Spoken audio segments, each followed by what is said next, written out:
एक योगी की आत्मकथा परमहंस योगानंद में आपका एक बार फिर से स्वागत है। आप सभी को मेरा नमस्कार। आज हम पढ़ेंगे अध्याय 24। मैं स्वामी क्रम में एक सन्यासी बना। गुरुदेव, मेरे पिता आतुर हैं कि मैं बंगाल नागपुर रेलवे में एक अधिकारी पद के प्रस्ताव को स्वीकार कर लूं, लेकिन मैंने स्पष्ट रूप से इनकार कर दिया है। फिर मैंने आशापूर्वक कहा, गुरुदेव, क्या मुझे स्वामी क्रम का एक सन्यासी नहीं बनाएंगे? मैंने अपनी गुरु की ओर याचना भरी नज़रों से देखा। पिछले वर्षों में मेरे निश्चय की गहराई के परीक्षा स्वरूप उन्होंने इसी प्रार्थना को कई बार ठुकरा दिया था। आज उनके मुख पर सौम्य मुस्कान छाई। ठीक है, मैं कल तुम्हें सन्यास की दीक्षा दे दूंगा। फिर शांत होकर बोले, मुझे प्रसन्नता है कि सन्यास ग्रहण करने की इच्छा में तुम अटल रहो। लाहिड़ी महाशय अक्सर कहते थे कि यदि तुम ईश्वर को अपने ग्रीष्म में आमंत्रित नहीं करोगे तो वे आपके जीवन में शीत ऋतु में भी नहीं आएंगे।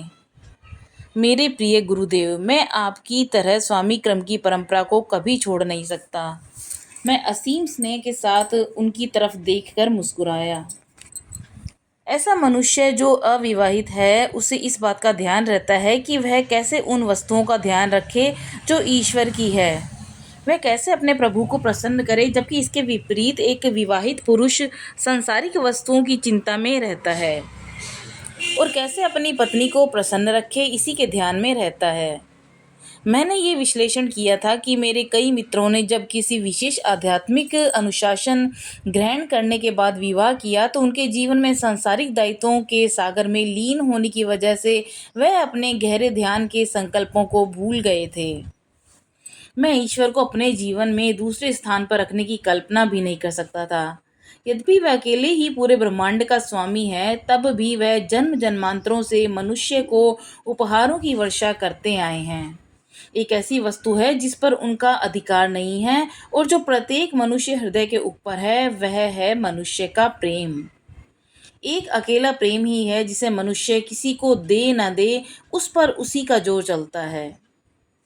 विधाता या सृष्टा जिसने अपनी बनाई हर वस्तु, हर अणु के अंदर अपनी उपस्थिति को बहुत जतन और प्रयत्नों के साथ रहस्यमय तरीके से छुपा रखा है, उसका केवल एक ही ध्येय और भाव है कि मनुष्य अपनी इच्छा से बिना किसी दबाव के उसे यानी प्रभु को ढूंढे। हर विनम्रता मखमली दास्ताने से युक्त है और सर्वव्यापी परमपिता ने अपने लोह हस्त को छिपाकर नहीं रखा है। अगला दिन मेरे जीवन का सबसे यादगार दिन था। कॉलेज से स्नातक होने के बाद गुरुवार के दिन, जुलाई के महीने 1914 का दिन मुझे याद है। श्री रामपुर आश्रम के अंदर की बालकनी में गुरुदेव ने एक नए श्वेत रेशमी वस्त्र को स्वामी क्रम के गेरुए रंग में डुबोया। जब कपड़ा सूख गया तब गुरु ने मेरे शरीर पर त्याग का प्रतीक संन्यास वस्त्र को पहना दिया। एक दिन तुम पश्चिमी देशों में जाओगे जहाँ रेशमी वस्त्र को याद किया जाता है, उन्होंने कहा। उसी के प्रतीक के तरह मैंने किसी अन्य परंपरागत सूती की जगह यह रेशमी वस्त्र तुम्हारे लिए चुना है। भारत में जहाँ मनुष्य अपरिग्रह यानी संपत्ति त्याग को अपना आदर्श समझकर सन्यासी बनते हैं, वहाँ शायद ही कभी किसी ने गेरुआ रेशमी वस्त्र धारण किए किसी सन्यासी को देखा होगा। फिर भी कई योगी रेशमी वस्त्र भी पहनते हैं जो शरीर के सूक्ष्म तरंगों को सूती वस्त्र की अपेक्षा बेहतर ढंग से संरक्षित करते हैं। मुझे किसी प्रकार के अनुष्ठान या विधि विधान पसंद नहीं है, श्री युक्तेश्वर जी ने कहा। इसलिए मैं तुम्हें विद्वत तरीके से यानी बिना किसी विधि विधान के सन्यास की दीक्षा दूंगा। सन्यास ग्रहण करने की विस्तारित दीक्षा परंपरा में एक अग्निकुंड या हवन की विधि होती है, जिसमें अंत्येष्टि क्रिया को एक प्रतीक के रूप में किया जाता है। शिष्य के भौतिक शरीर को एक मृत शरीर समझते हुए उसका ज्ञान की अग्नि में दाह संस्कार किया जाता है। उसके बाद नव दीक्षित सन्यासी को एक जाप मंत्र दिया जाता है, जैसे यह आत्मा ब्रह्मा है और आप वह हैं या मैं वह हूँ। श्री युक्तेश्वर जी ने अपने सरल प्रेम के साथ सभी औपचारिक विधियों को नकारते हुए मुझसे केवल एक नया नाम चुनने के लिए कहा। मैं तुम्हें अपना नया नाम चुनने का विशेषाधिकार देता हूँ, उन्होंने मुस्कुराते हुए कहा। योगानंद। एक क्षण सोचने के बाद मैंने जवाब दिया, इस नाम का अर्थ है योग यानी जुड़ने के द्वारा आनंद या ब्लिस। तथास्तु, यानी ऐसा ही होगा। आज से तुम्हारा पारिवारिक नाम मुकुंद लाल घोष की जगह तुम स्वामी परंपरा के गिरी शाखा के योगानंद के नाम से जाने जाओगे। जैसे ही श्री युक्तेश्वर जी के मैं आगे झुका, तब मैंने पहली बार उन्हें अपने नए नाम से पुकारते सुना। मेरा हृदय कृतज्ञता से भर गया। कितने प्रेम पूर्वक और अथिक परिश्रम के द्वारा उन्होंने एक बालक मुकुंदलाल घोष को एक दिन सन्यासी योगानंद में परिवर्तित किया। मैं आनंदित होकर भगवान शंकर के लंबे श्लोक को गाने लगा। प्रत्येक स्वामी प्राचीन सन्यासी क्रम परंपरा से बंधा रखता है, जिसका वर्तमान स्वरूप शंकरा में पुनर्गठित किया है, क्योंकि यह औपचारिक विधि है जहाँ एक आचार्य जो सन्यासियों के प्रतिनिधि हैं, वे सक्रिय प्रमुख की भूमिका निभाते हैं। कोई भी व्यक्ति स्वयं को सन्यासी को उपाधि नहीं दे सकता, उसे अधिकार पूर्वक किसी अन्य सन्यासी से ही मिलती है। सभी सन्यासी एक ही गुरु शंकरा से एक संप्रदाय की तरह जुड़े होते हैं। वे अपरिग्रह यानी सांसारिक संपत्ति से विरक्ति, ब्रह्मचार्य तथा आध्यात्मिक गुरु की आज्ञा का पालन का व्रत यानी प्रण लेते हैं, और कई कैथोलिक क्रिश्चियन परंपरा सन्यासी परंपरा क्रम से बहुत मिलती है। एक नए नाम के साथ, जो कि साधारणतः आनंद शब्द से समाप्त होता है, एक सन्यासी एक उपाधि भी ले लेता है, जो स्वामी संप्रदाय की 10 शाखाओं में औपचारिक रूप से किसी एक शाखा से जुड़ने का परिचय होता है। इन 10 शाखा अथवा 10 नामी में गिरी यानी पर्वत भी शामिल है। जैसे श्री युक्तेश्वर जी और उनके शिष्य होने की वजह से मैं भी जुड़ा हूँ। दूसरी शाखाएं हैं सागर यानी समुद्र, भारती यानी भूमि, अरण्य यानी जंगल, पुरी यानी रास्ता, तीर्थ यानी तीर्थ स्थान, और सरस्वती यानी प्रकृति का ज्ञान। उपाधि के साथ नए नाम से स्वामी दो तरह के महत्वपूर्ण हो जाता है। एक अति आनंद किसी शिष्य दिव्य अवस्था का घोतक है, जैसे दिव्य गुण जिसमें प्रेम, ज्ञान, विवेक, भक्ति, सेवा, योग के द्वारा मुक्ति, और नाम के आगे लगी उपाधि की उसकी प्रकृति के साथ एक रस्ता का घोतक है। प्रकृति में जिसमें सागर, पर्वत, आकाश की अथाह विशालता है, समस्त मानव जाति के लिए निस्वार्थ सेवा भाव, साथ ही अपने सभी निजी संबंधों और महत्वाकांक्षाओं का त्याग, इन आदर्शों के साथ अधिकतर स्वामी भारत में मानवतावादी और शैक्षणिक कार्यों में लग जाते हैं। यह कार्य वे कभी कभी विदेशों में भी करते हैं। एक स्वामी किसी जाति, पंथ, वर्ण, वंश, स्त्री अथवा पुरुष में भेदभाव नहीं रखता अथवा विश्व बंधुत्व के आदर्श का अनुपालन करता है। उसका ध्येय परमात्मा के साथ पूरी तरह से एक होना है। सोते जागते हुए वह अपनी चेतना को एक ही विचार से बांधे रखता है। वह विचार है मैं वह हूँ, और इसी भाव से पूरे विश्व में भ्रमण करता रहता है। इसी तरह से वह अपनी उपाधि को सार्थक कर सकता है, यानी स्वामी यानी स्व, और आमी यानी अपनी आत्मा के साथ एक रूपता का प्रयास करने वाला। यहाँ यह बताने की जरूरत नहीं है कि सभी जिन्हें औपचारिक रूप से सन्यासी की उपाधि मिली है, उनमें हर कोई अपने ध्येय को पाने में सफल नहीं होता। श्री युक्तेश्वर जी एक स्वामी और योगी दोनों ही थे। एक स्वामी जो अपने प्राचीन संप्रदाय से जुड़े होने के कारण हमेशा योगी नहीं होता। जो भी स्वामी ईश्वर साक्षात्कार के लिए वैज्ञानिक तकनीक अपनाता है, वही योगी है। वह विवाहित और अविवाहित, सांसारिक व्यक्ति अथवा विशिष्ट धर्म का भी हो सकता है। एक स्वामी केवल शुष्क विवेक का अथवा कठोर त्याग का मार्ग अपना सकता है, लेकिन एक योगी स्वयं को एक निश्चित क्रमवार विधि को अपनाता है, जिससे उसका शरीर और मन अनुशासित रहे और आत्मा स्वतंत्र हो जाए। भावनात्मक और विश्वास की परवाह न करते हुए एक योगी एक पूर्व परीक्षित अभ्यास के क्रम को अपनाता है, जिसका पालन ऋषियों ने पहले किया था। भारत में योग ने हर काल में ऐसे मनुष्यों को पैदा किया है जो सच्चे अर्थों में मुक्त हुए और सच्चे योग क्राइस्ट अर्थात ईसा मसीह की तरह योगी थे। किसी भी अन्य विज्ञान की तरह योग किसी भी काम और देश में हर व्यक्ति पर लागू होता है।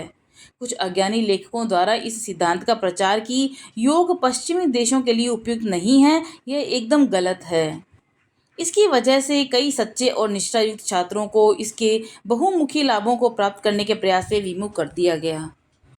योग एक ऐसी विधि है जो विचारों के प्राकृतिक उफान को रोकती है, जिसकी वजह से सभी व्यक्ति चाहे वह किसी भी जगह के हों, आत्मा के सच्चे रूप यानी आत्म साक्षात्कार करने में विफल हो जाते हैं। योग पूर्व और पश्चिम के बीच किसी प्रकार का भेदभाव नहीं रखता। उसके लिए पूरा विश्व एक है, जिस प्रकार सूर्य का प्रकाश सबके लिए समान है।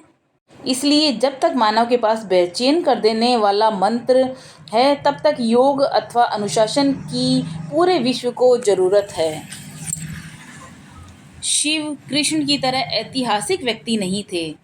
ईश्वर को दिया गया यह नाम उसकी त्रिकालदर्शी प्रकृति को बताता है, यानी सृष्टिकर्ता सुरक्षित रखने वाला विनाशकारी शिव जो माया अथवा भ्रम का विनाशी है, उसे शास्त्रों में त्याग का स्वामी, योगियों का राजा कहा गया है। हिंदुस्तानी चित्रकला में उसे हमेशा के शो में अर्धचंद्रमा जिसमें फैलाए सर्प को माला की तरह पहने हुए दिखाते हैं, यह प्राचीन प्रतीक है दुष्टता पर विजय का और संपूर्ण ज्ञान का एक सर्वव्यापक नेत्र जो उसके मस्तिष्क से खुलता है। प्राचीन ऋषि पतंजलि के अनुसार योग मन में विभिन्न तैरते विचारों का नियंत्रण है, यानी उन्हें शांत करना है। उनका बहुत संक्षिप्त परंतु अत्यंत ज्ञानयुक्त ग्रंथ योग सूत्र हिंदू दर्शन के 6 ग्रंथों में से एक है। पतंजलि योग प्रणाली को अष्टांग योग के नाम से जाना जाता है। इसकी पहली 2 सीढ़ियां हैं यम और नियम। इनमें 10 नकारात्मक और सकारात्मक नैतिकता पर ध्यान रखने की जरूरत है।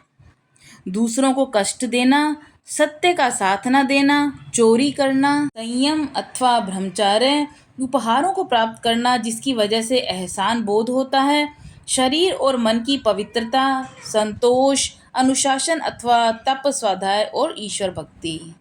अगली 3 सीढ़ी आसन जिसमें शरीर की सही स्थिति यानी मेरुदंड को एकदम सीधा रखना है। ध्यान के लिए आरामप्रद मगर अड़ी स्थिति। नंबर 4 प्राणायाम, अपने प्राण सूक्ष्म जीवन की तरंगों पर नियंत्रण। नंबर 5 प्रत्याहार, बाह्य वस्तुओं अथवा विषयों से अपनी इंद्रियों का ध्यान हटाना। अंतिम सीढ़ी 3 सीढ़ियों के प्रत्यक्ष अंग हैं। छठा है धारणा यानी ध्यान अथवा एकाग्रता, मन को एक विचार पर केंद्रित करना। 7वां है ध्यान और 8वां है समाधि यानी अधिचेतनता का अनुभव। योग के अष्टांग मार्गों को प्राप्त करने के बाद मनुष्य अपने अंतिम ध्येय यानी संपूर्णता पर पहुंचता है। इसका अर्थ है बौद्ध शक्ति से परे सत्य के ज्ञान की प्राप्ति। कौन बड़ा है, यह प्रश्न पूछा जा सकता है, एक स्वामी या एक योगी? जब कभी ईश्वर के साथ एकात्मकता स्थापित होती है, तब सब मार्गों के बीच का अंतर समाप्त हो जाता है। यद्यपि भगवत गीता के अनुसार योग की विधियों में सब कुछ समाहित है, इसके उपयोग की विधि किसी विशिष्ट प्रकार अथवा स्वभाव के लिए नहीं है। यह जिनका झुकाव संन्यास की ओर है, केवल उनके लिए ही नहीं, योग के लिए किसी की संप्रदाय अथवा धर्म या आश्रम से जुड़ने की आवश्यकता नहीं है, क्योंकि योगिक विज्ञान एक वैश्विक मूलभूत जरूरत को पूरा करता है जो सबके लिए एक समान है और इसके नियम भी एक ही तरह से लागू होते हैं। एक सच्चा योगी अपने कर्तव्यों का निर्वहन करते हुए इस संसार में रह सकता है। संसार में वह पानी में तैरते मक्खन की तरह होता है, एक आसानी से पतला बनाए जाने वाले दूध की तरह, अनुशासन विहीन मानवता की तरह नहीं। स्वयं के सांसारिक कर्तव्यों का निर्वहन करना एक उच्च मार्ग है, लेकिन इसके साथ जरूरी है कि योगी अपने मन को अहंकार भरी इच्छाओं से अलग रखते हुए स्वयं को ईश्वर का स्वैच्छिक माध्यम बनाकर चले।